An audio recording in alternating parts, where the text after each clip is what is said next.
حي على الفلاح. Bismillah walhamdulillah wassalatu wassalam ala rasulillah. I'll try to be quick, my brothers and sisters, as much as I can. Look, Allah subhanahu wa ta'ala in multiple places in the Quran, multiple areas, Allah subhanahu wa ta'ala reminds the human being that, O son of man, take shaitan as your enemy.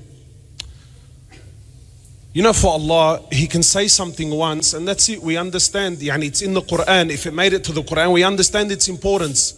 Take him as an enemy. He is a sworn enemy. Don't follow shaitan. Don't follow the whispers of shaitan. Allah goes to the extent saying, don't follow the footsteps of shaitan.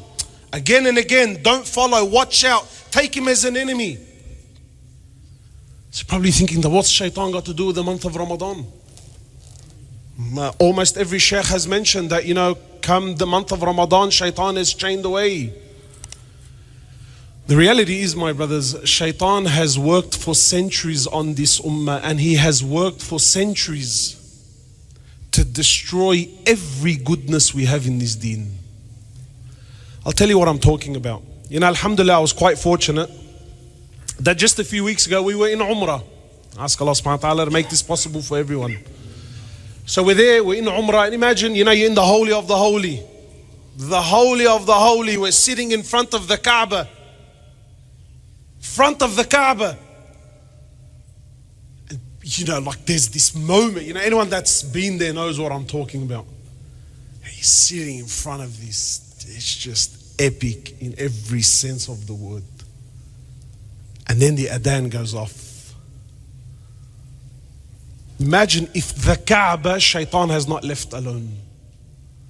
So then the adhan goes off, and then I see people stand up and they're pulling out their phones, and I can talk about the phone all day long.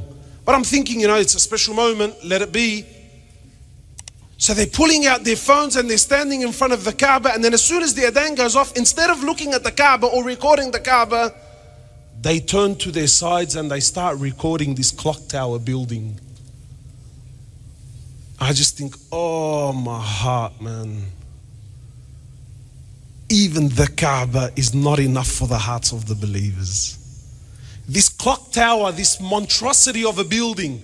And tonight I'm not here to speak about halal and haram. I'm not speaking about halal and haram, but just for a moment, think deep with me. If I'm standing in front of the Kaaba, if I'm one of the very few fortunate people, look, there's almost 2 billion people, almost 2 billion Muslims on earth. Very few are selected and allowed to stand in front of the Kaaba. Yet even at that moment, while the adhan is being called, Muslims have turned and they're recording this clock tower, and you should see their eyes. Look, brother, look, it's glittering, it's turning green. I'm thinking, bro, you're standing in front of the Kaaba. Shaitan has worked endlessly. We go to Medina. Imagine Medina, Masjid al-Nabawi, the holy of the holy. The holy of the holy. You're in Medina. Imagine a place the Prophet chose to die in. Sallallahu alayhi wasallam. You walk into Masjid al-Nabawi, and look, alhamdulillah, I'm fortunate that I take, you know, young guys, youth, and you walk into the masjid. This is the masjid that changed the world. Masjid al-Nabawi is the masjid that changed the course of history for life. Yet we walk into the masjid and shaitan has left no stone unturned. You walk into the masjid, again, I'm not speaking about halal and haram, and we're in awe of the carpet, of the pillars, of the electric domes that open and close, and people pull out their phones and look, Sheikh, and our hearts are connected, not to the Prophet sallallahu alaihi wasallam, not to the land where Jibreel descended thousands of times to bring down Quran, to speak to the Prophet, to help. No. The hearts of the Muslims has gone where? Every time I go, someone asks me, brother, how many pillars do you think there's in Masjid al-Nabawi? So shaitan has left what? No stone unturned. And unfortunately, he's done the same with Ramadan. You might think, but brother, Shaitaan is chained up in the month of Ramadan. Let me tell you, my brothers, Shaitaan has been working 11 months. He actually needs the 4 weeks off. He's more than happy to take the month of Ramadan off. He's been winding you and up so long. You know, like there used to be a phase, the fidget spinner. You know the fidget spinner? The more you spin it, what happens to it? The more you spin it, then when you let it go, it runs for longer. Habibi, Shaitaan's been spinning you and I for 11 months of the year. So come Ramadan, him and his mates, they're kicking back saying, watch this guy go, bro. And you're gone for a 6. Gone for a 6. And wallah, it breaks my heart. It boggles the mind. How has Shaitaan been so successful in changing the Ramadan that the Salaf and the Prophet and the companions used to long for? To this, you know, the companions, look, in Masjid al-Nabawi, when Umar ibn al-Khattab came into rule, came into power, radiallahu ta'ala anhu, Umar ibn al-Khattab's time was like, it's known in our history as the golden era of Islam. That's the peak. After the death of Umar ibn al-Khattab, it was just, things were never the same. So in his time, obviously Islam is growing. So now the companions came, pressure was there. It was necessary to do what? To expand the Masjid al-Nabawi. They had to do it. And you know, Umar ibn al-Khattab was one of those very specific people. You know, he used to monitor the hearts of not only his heart, but the hearts of. Anyway, so now they've expanded the masjid. It's a sign of growth. It's a sign of success. Imagine the Prophet's mosque. They've expanded it. Money is coming in. Now the companions, they're debating amongst each other on who has the heart, who has the courage to go to Umar ibn al-Khattab and suggest, not carpet, not chandeliers, not electric domes. No. Who is brave enough to suggest that we should put some paint on the walls? So Umar ibn al-Khattab says, over my dead body. What was his dalil? What was his thinking? What was the wisdom? He said, I fear that the color of the walls may, just may be a distraction and a fitna for the hearts of the believers. So you look at electric domes and you're in awe. Umar refused to paint the walls because he knew how sick our hearts were.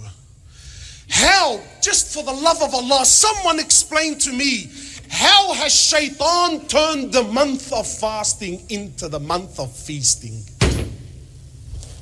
Someone, please explain.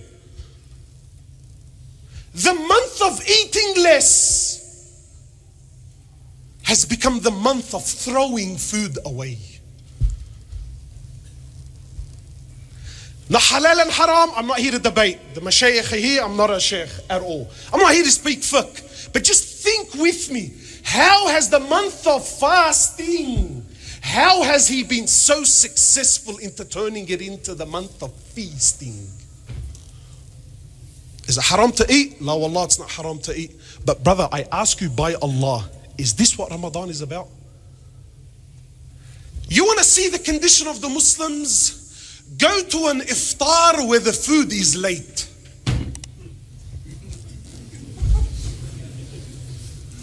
Bala Sheikh or Bala Ballut, bro, where the hell is the food? Brother, wallahi, they've ordered the food, the brother's stuck in the car. Who's the hamar that's driving, brother? Doesn't he know? That's the condition. The month of, look, in the best of times, look, if you're doubtful about me in any way, look, there's 3-4 mashayikh, come ask any one of them. In the best of times, forget Ramadan, in the best of times, the Prophet never in his life mixed 2 different foods together. In the best of times. Imagine what happened in Ramadan. Aisha radiallahu ta'ala anha, when she was speaking to her nephew Urwa, she takes an oath by Allah that we used to see the moon, then the moon, then the moon. 2 consecutive months, so it's longer than Ramadan. 2 consecutive months, she said there was no boiling, no cooking, not a single flame was lit in any of the 9 houses of Rasulullah for 2 consecutive months. So Urwa asked, how did you eat? How did you survive? She said, al-aswadan al-tamru wal-ma'. If Umar didn't want to put paint on the walls because lest it should be a fitna, What would have happened to the Prophet if he's seen the way we deal with breaking our fasts? Explain to me how the month of fasting has become the month of feasting. Explain.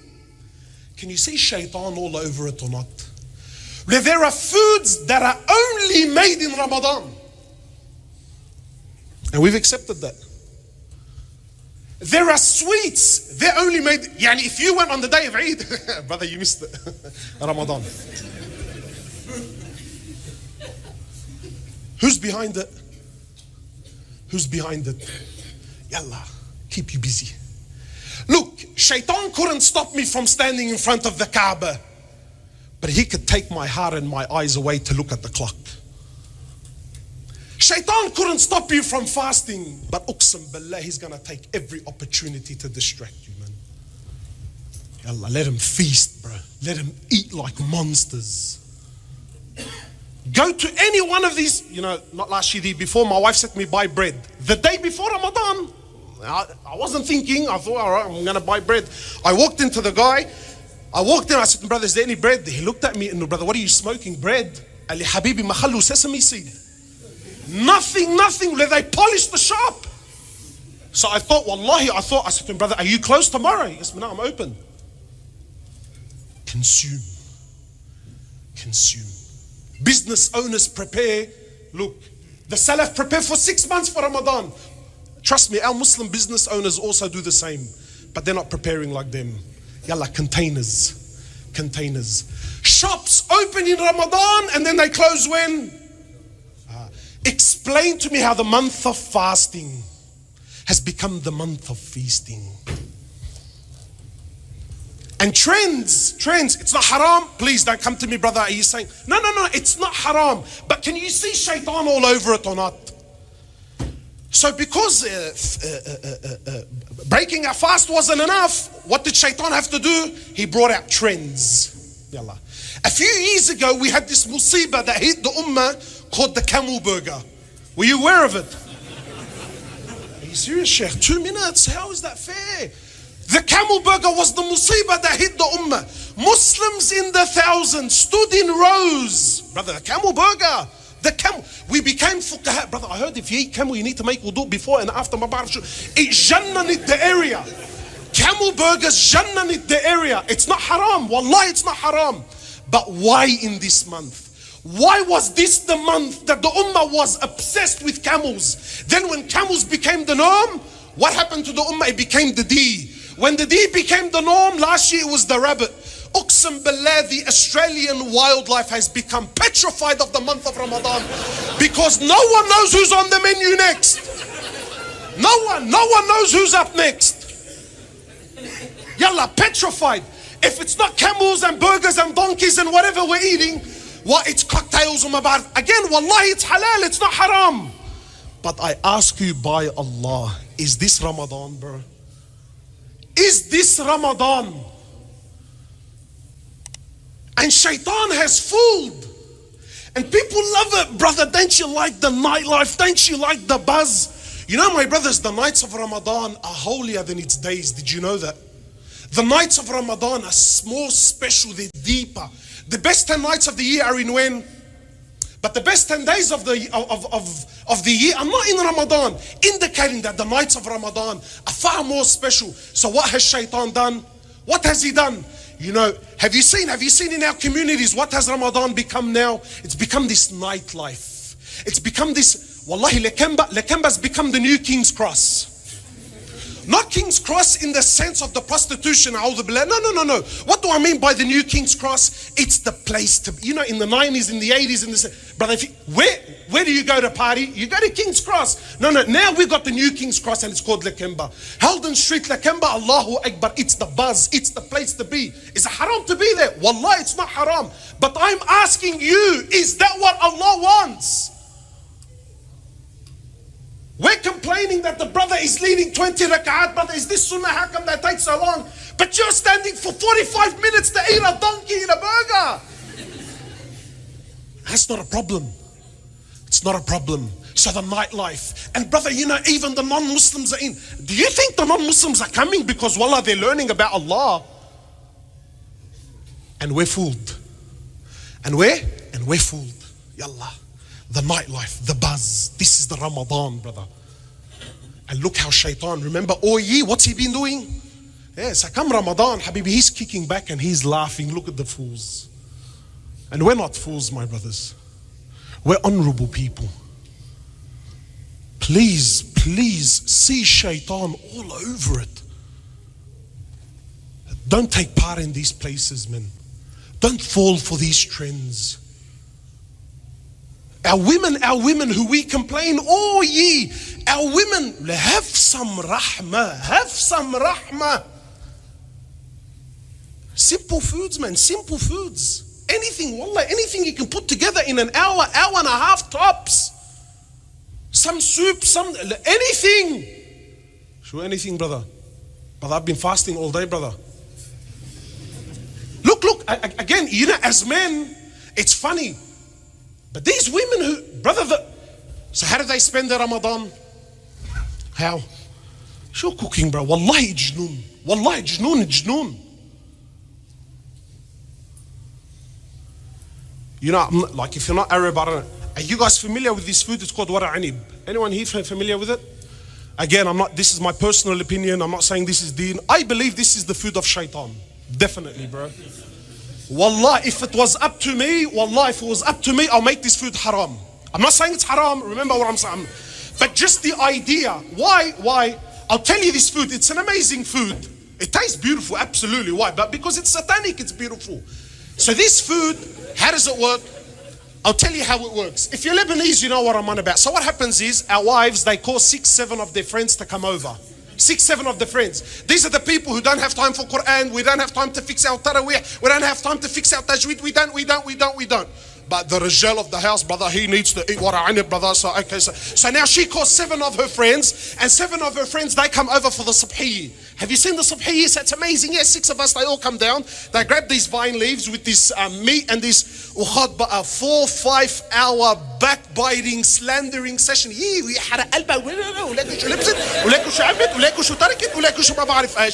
7 hours, 7 times, or whatever, 4, 5. Times 7 people that are sitting. Look at the wastage. 6, 7 hours. Then when it's done, depending on which family you talk to, some of them, they're more old school, they cook it. Sometimes it's cooked on low cooking. Sometimes, I know this is a bit extreme, but up to 48 hours cooking.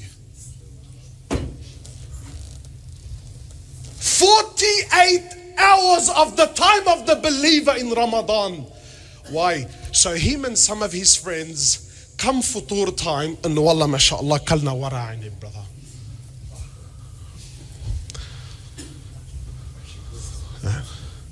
Can you see Shaitaan or not? Yallah.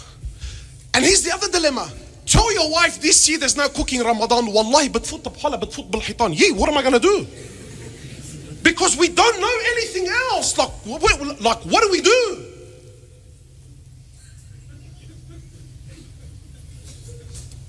And this is Ramadan for us. So brothers complain always. And inshallah, he said 2 minutes, 15 minutes ago. So forgive me, Shaykh. Wallahi, forgive me. But I'm trying to make up for last time. They didn't give me time. I said I was going to get him back. I'm going to wrap up with this, yeah? So brothers always tell me what? Brother, have you noticed how Eid doesn't have the feeling anymore? Eid doesn't have that feeling anymore. I say, Wallah, brother, where's the feeling gonna come from? Where? You and I, we've been eating and feasting and partying 30 nights we've been eating out for 30 days. You've been having hulu and sweets and argili and my cousins and my tata and my amma and my khala for 30 days. Yes, I come Eid. What feeling are you expecting, brother? What feeling are you expecting? Come Eid, what do you expect? There's no celebration for you. You've been partying for a month.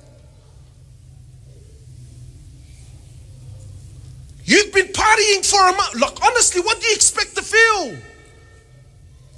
Guess who Eid is really for? The guy that hasn't had a single invitation.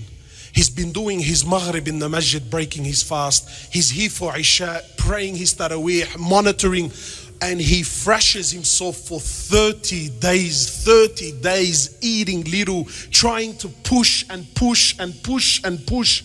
Yeah, when the day of Eid comes, and he hugs the brother that's been praying for 30 days next to him, and his eyes tear up, and there's that moment. And do you think Allah accepted us, brother? Yeah. That's Eid for the believers.